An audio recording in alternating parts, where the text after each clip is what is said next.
পৰ্বতজোৰাত কংগ্ৰেছ দলৰ প্ৰাৰ্থীৰ নিৰ্বাচনী প্ৰচাৰ সভাত উপস্থিত অসম প্ৰদেশ কংগ্ৰেছৰ সভাপতি গৌৰৱ গগৈ।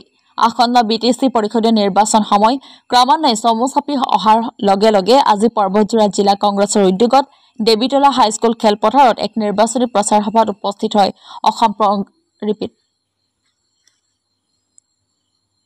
দেৱীতলা হাইস্কুল খেলপথাৰত এক নিৰ্বাচনী প্ৰচাৰ সভাত উপস্থিত হয় অসম প্ৰদেশ কংগ্ৰেছৰ সভাপতি গৌৰৱ গগৈ।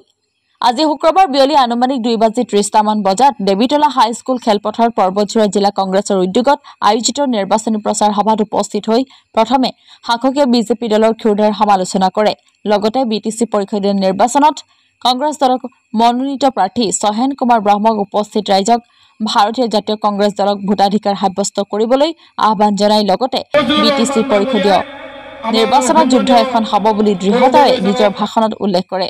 অসমৰ মুখ্যমন্ত্ৰী ডক্টৰ হিমন্ত বিশ্ব শৰ্মাক একমাত্ৰ টাৰ্গেট কৰি নিজৰ ভাষণত ঠকা সৰকা কৰে। লগতে অসম প্ৰদেশ কংগ্ৰেছ দলৰ সভাপতিগৰাকীয়ে কয়, বৰ্তমান প্ৰমোদ বড়োৰ নেতৃত্বত UPPL দলৰ চৰকাৰে তথা BPF দলে BBC বাসী ৰাজ্যৰ লগত চৰম প্ৰতাৰণা কৰিছে।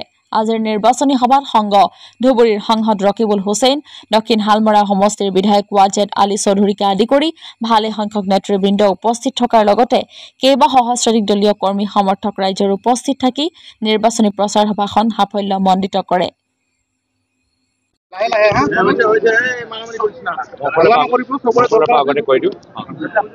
আজি বিজেপি দলে BTR নিৰ্বাচন সম্পৰ্কত নিজৰ মেনিফেষ্টো মুকলি কৰিছে। মোৰ মতে যিহেতু তেওঁলোকৰ চৰকাৰ কেন্দ্ৰত যোৱা 10 বছৰ আছে, ৰাজ্যত প্ৰায় 10 বছৰ হ'বলৈ গৈ আছে। নতুন মেনিফেষ্টো দিয়াতকৈ প্ৰথমে তেওঁলোকে হিচাপ দিব লাগিছে যে যোৱা 10টা বছৰত যিহেতু এইটো BTR, ইয়াত তেওঁলোকে বিজেপিয়ে কি কৰিলে। এতিয়া মোৰ ওচৰত কিছু তথ্য আছে যে কিমান উন্নয়নৰ ক্ষেত্ৰত তেওঁলোকে BTR অঞ্চলটো কিমান পিছুৱাই ৰাখিলে আৰু মাত্ৰ ATM দৰে ব্যৱহাৰ কৰি ইয়াৰ পৰা পইচা লয়।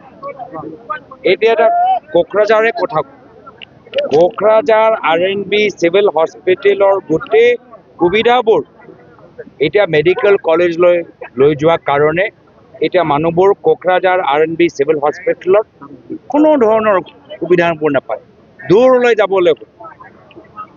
যদি আপোনালোকে বৰমা মডেল হস্পিটেলত যায়, বাক্সা বিধানসভাত, তো বৰমা মডেল হস্পিটেলৰ অৱস্থা আটাইতকৈ বেয়া। ৰাস্তা আৰু দলংটো বনোৱাই নাই। বাহিতা চাৰিআলি গড়েশ্বৰ ৰাস্তাই হওক বা পুঠিমাৰী নদীৰ ওপৰৰ দলংটোৱে হওক, তেওঁলোকে এইখিনি কাম কৰা নাই। বড়ো মাধ্যম স্কুল, যিমানবোৰ বড়ো মাধ্যমৰ স্কুলবোৰ আছে, আজি তেওঁলোকৰ অৱস্থা যথেষ্ট বেয়া। লগে লগে আজি টাংলাটো একে চিকিৎসা ক্ষেত্ৰত অভাৱ। আমাৰ ওদালগুৰি চিভিল হস্পিটেলৰ ভিতৰতো আজি ষ্টাফ আৰু ইনফ্ৰাষ্ট্ৰাকচাৰ নাই। এইখিনি কথা কিয় কৈছোঁ? যিহেতু মুখ্যমন্ত্ৰী এটা সময়ত নিজে স্বাস্থ্যমন্ত্ৰী আছে, কিন্তু আজি টাংলা, ওদালগুৰি, কোকৰাঝাৰ য'তেই আমি যাওঁ, আজি চিকিৎসাৰ ক্ষেত্ৰত যথেষ্ট আমাৰ অসুবিধা আমি দেখা পাইছোঁ। আজি গড়েশ্বৰ তামোলপুৰ ফ্লাইঅভাৰ ক'ত কামখিনি কিয় সম্পূৰ্ণ হোৱা নাই?